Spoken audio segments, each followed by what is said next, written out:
Aujourd'hui, je vais parler d'un sujet qui fait mal, un sujet dont on ne parle jamais en public, mais qui détruit silencieusement beaucoup de familles africaines.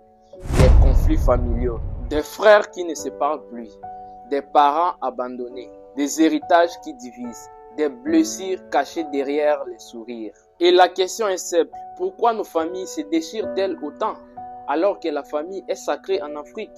Aujourd'hui, je ne viens pas juger. Je viens apporter la lumière, la sagesse et la guérison. Reste jusqu'à la fin parce que les solutions que je vais partager peuvent sauver une famille entière, peut-être la sienne. Alors, la première grande cause des conflits familiaux en Afrique, c'est dû à l'argent et l'héritage. En Afrique, beaucoup de conflits familiaux commencent le jour où l'argent entre ou le jour où quelqu'un meurt.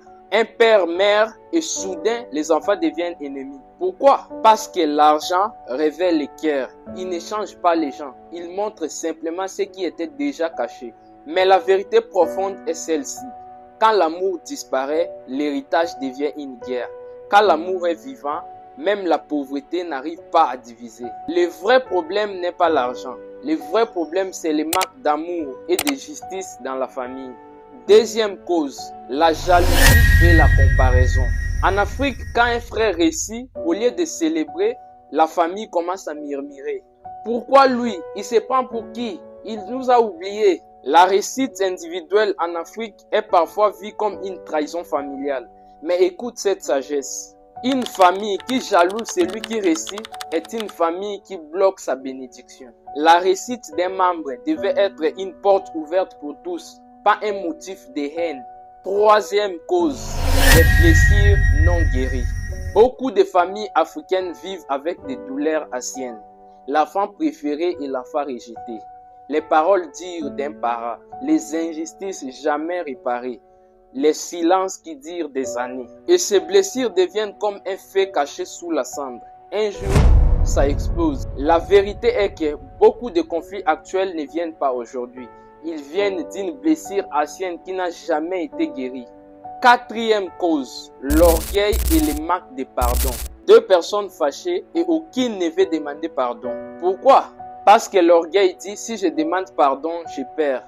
Mais la sagesse dit, dans une famille, celui qui demande pardon n'est pas faible, c'est le plus fort spirituellement. Beaucoup de familles auraient été sauvées si quelqu'un avait simplement dit « pardonne-moi ». Alors, quelles sont les solutions qui peuvent guérir nos familles?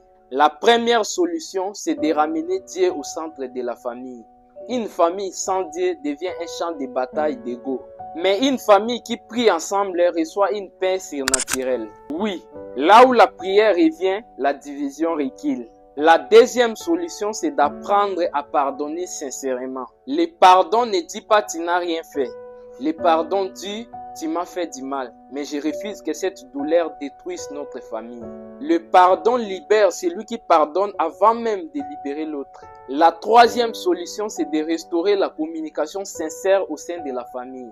Beaucoup de familles ne se parlent plus avec le cœur. On parle seulement quand il y a un problème ou de l'argent. Il faut recréer des moments de dialogue, l'écoute sans crier, les paroles qui guérissent. Parce qu'une famille qui parle avec amour évite des années de guerre silencieuse. Quatrième solution, c'est de choisir l'amour plutôt que l'orgueil. Écoute ça, à la fin de la vie, personne ne dira « j'aurais dû gagner cette dispute ». Mais à la fin de la vie, beaucoup diront « j'aurais dû aimer davantage ma famille ». Si ta famille est divisée aujourd'hui, ce message n'est pas un hasard.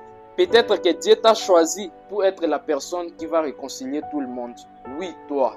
Pas les plus riches, pas les plus âgés, mais celui qui a le cœur humble.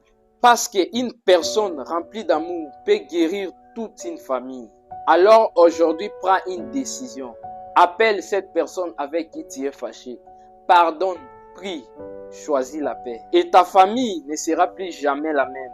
Alors je te recommande mon livre Vaincre la peur de l'échec. Un livre puissant qui pourrait vous aider à surmonter des moments difficiles au sein de votre famille. Vous avez essayé pendant des années à relier votre famille, mais ça n'a pas marché. Vous avez passé des échecs en échecs.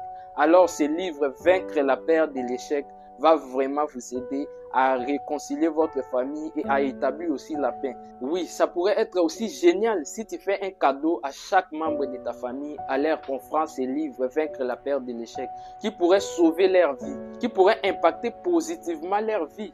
Oui, tu peux leur donner l'argent, mais l'argent finira un jour. Mais si tu leur donnes la sagesse, alors ça ne finit jamais et ça pourrait les aider dans toute leur vie et ils pourraient se souvenir de ça. Alors va dans la description, le livre est disponible là avec la peur de l'échec. Tu pourrais commander ça et commander aussi pour ta famille. Si tu commandes pour ta famille, il y aura aussi des réductions.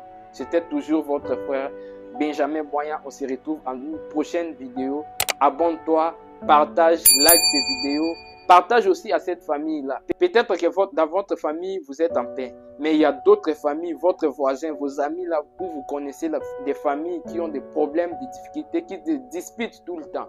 Donc vous pouvez leur recommander cette vidéo, ça pourrait les aider. Comme toujours, c'était votre frère Benjamin Boyan. Benji!